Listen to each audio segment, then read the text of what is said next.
Thank you, Mr. President.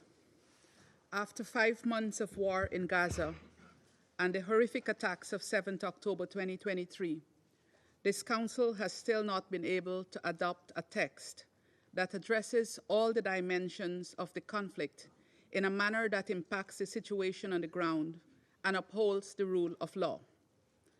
While Guyana welcomed the U.S. initiative to develop a draft resolution and the transparency with which the negotiations were conducted, we are of the view that given the length of time spent on those negotiations and certain positions consistently expressed by several delegations, the draft could have better reflected the broad-based feedback. Mr. President, dear colleagues, Guyana abstained on this draft resolution for a number of reasons, which I will elaborate. First, contrary to some media and other reports, this resolution does not call for an immediate ceasefire.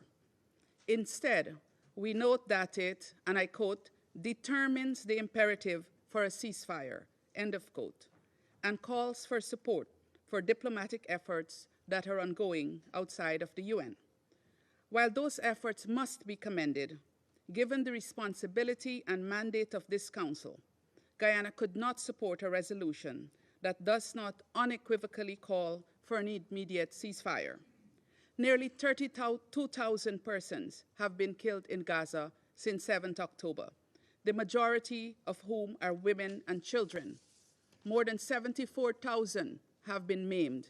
Initial UN assessments have concluded that it would take years to clear 23 million tons of rubble and unexploded weapons scattered across Gaza. The latest IPC report projects famine between now and May 2024. In summary, this man-made disaster cannot be halted without an immediate ceasefire, and it is this Council's responsibility to unequivocally demand one, even as it acknowledged the efforts of Qatar, Egypt, and the United States. Second, the demand for a ceasefire should not be linked to or conditioned on the release of hostages. The taking of hostages is strictly prohibited under international law, and their release must be unconditional.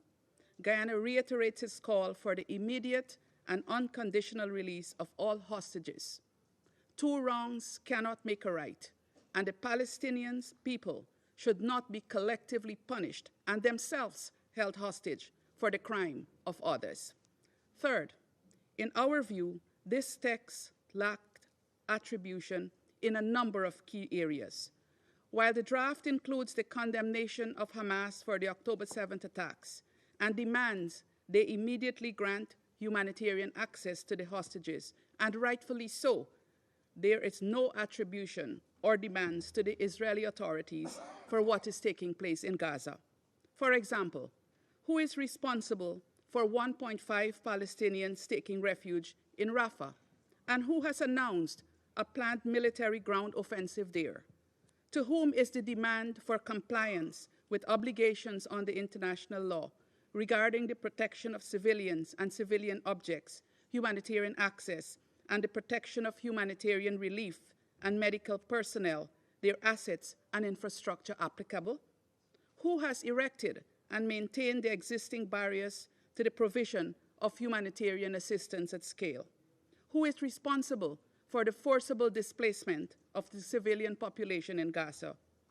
Who is preventing the use of all available routes to and throughout the entire Gaza Strip?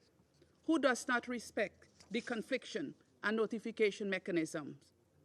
We know the answers to these questions.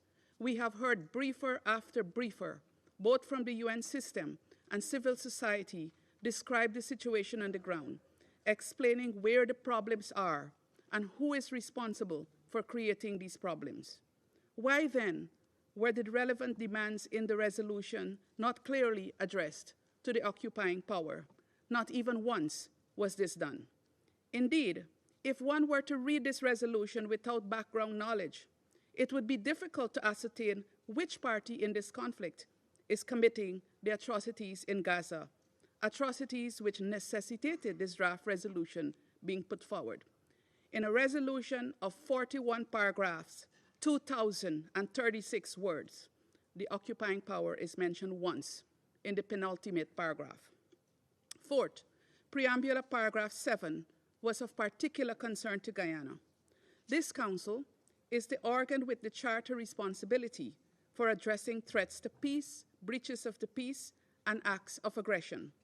How can we endorse the idea of, and I quote, ongoing and future operations, end of quote, in Gaza, as long as measures are taken to, and I quote again, reduce significantly civilian harm, end of quote.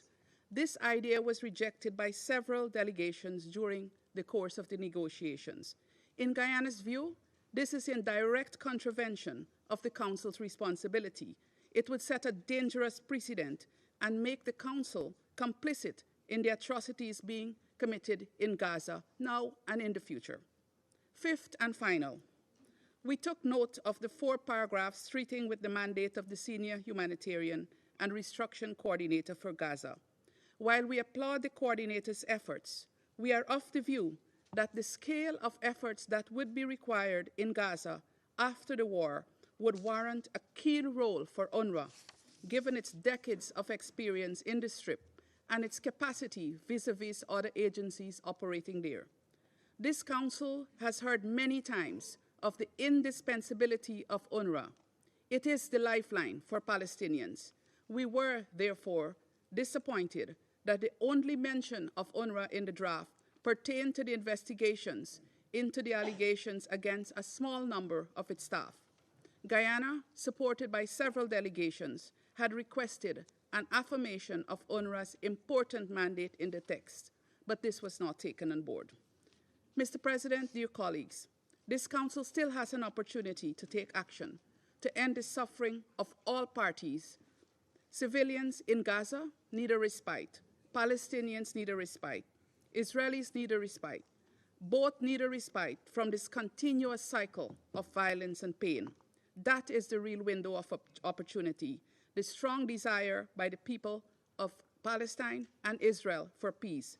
Guyana is prepared to work with other Council members to respond to their needs and legitimate aspirations, including, very important, the two-state solution. This must not be postponed. I thank you.